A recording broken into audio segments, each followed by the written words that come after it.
உங்க குழந்தைங்களோட வெயிட் கெயின்ல ரொம்ப கவலையா இருக்கீங்களா? இல்ல அவங்க ஃபர்ஸ்ட் ஈட்டரா இருக்காங்க. தேவையான நியூட்ரியன்ட்ஸ் எதுவும் அவங்க சாப்பிட்ற சாப்பாடுல கிடைக்கல. இல்ல அவங்களுக்கு ரொம்பவே சுறுசுறுப்பு இல்லாம இருக்காங்கன்னா, இந்த ஒரு சாக்கோ மிக்ஸ் இன்ஸ்டன்டான சாக்கோ ப்ரீமிக்ஸ் செஞ்சு வச்சுக்கோங்க. ரொம்பவே ஹெல்தி. No preservatives. எந்த விதமான கெமிக்கல்ஸும் கிடையாது.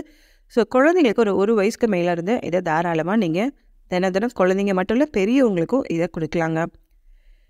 இந்த சாக்கோ மிக்ஸ் தேவையான இன்கிரீடியன்ஸ் மொத்தமே கீழே இருக்க டிஸ்கிரிப்ஷனுக்கு தேவைப்படுறவங்க செக் பண்ணிக்கோங்க. 1 கப் மக்கானா, 1/4 கப் பிஸ்தா, 1/4 கப் பாதாம், 1/4 கப் வால்நட், 4 டேபிள் ஸ்பூன் அளவுக்கு கேப்ப மாவு, 1 கப் நாட்டு சர்க்கரை, ஒரு 100 கிராம் அளவுக்கு கொக்கோ பவுடர். இவ்வளோதாங்க.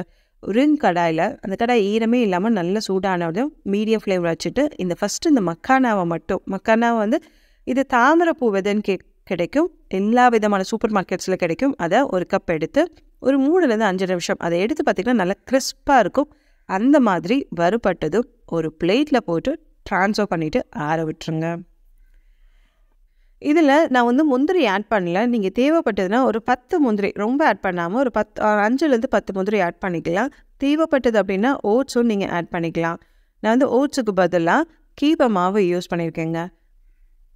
இப்போது அதே கடாயில் நம்ம எடுத்து வச்சிருந்த பாதாம், பிஸ்தா, வால்நட் இது 3மே நல்லா ட்ரை ரோஸ்ட் பண்ணிடுங்க. ஒரு நிமிஷம் மேலே தேவை கிடையாது.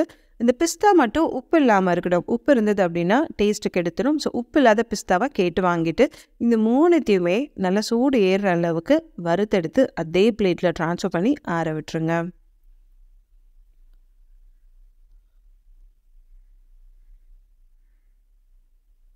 இப்போ நல்லா ஓரளவுக்கு ஆறட்டும். அது பாட்டு தனியாக இருக்கட்டும். நான் ஏற்கனவே சொன்ன மாதிரி ஓட்ஸாக இருந்ததுன்னா அதையும் ஒரு 5 நிமிஷம் நல்லா ரோஸ்ட் பண்ணி போட்டுருங்க.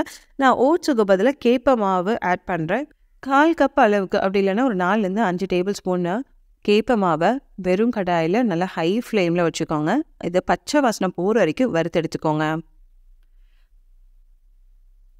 வறுத்தெடுத்துட்டு அதே பிளேட்டில் ட்ரான்ஸ்ஃபர் பண்ணி ஆற விட்டுருங்க. ஒரு முக்கியமான கண்டிஷன், எல்லாமே ரூம் டெம்பரேச்சரில் நல்லா வந்துருச்சா செக் பண்ணிவிட்டு மிக்ஸி ஜாரில் எல்லாத்தையுமே ட்ரான்ஸ்ஃபர் பண்ணிவிட்டு ஒரே பல்ஸாக விடாமல் கொஞ்சம் கொஞ்சமாக அரைச்சி இந்த மாதிரி ஃபைன் பவுடராக எடுத்துக்கோங்க.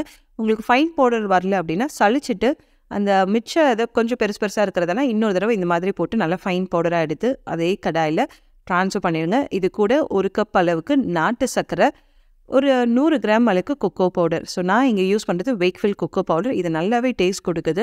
நீங்கள் எந்த கொக்கோ பவுடர்னாலும் யூஸ் பண்ணிக்கலாம். இது எல்லாமே நல்லா கலந்துக்கோங்க. உங்களுக்கு கலந்து வரல அப்படின்னா இந்த 3த்தையும் சேர்த்து சளிச்சு ஒரு ஏர்டைட் பாக்ஸில் ஸ்டோர் பண்ணி வச்சிட்டிங்க அப்படின்னா 1 மாதம் ஆனாலும் கெட்டே போகாது. கண்டிப்பாக ட்ரை பண்ணிவிட்டு எப்படி இருந்ததுன்னு கீழே கமெண்ட் பண்ணுங்கள்.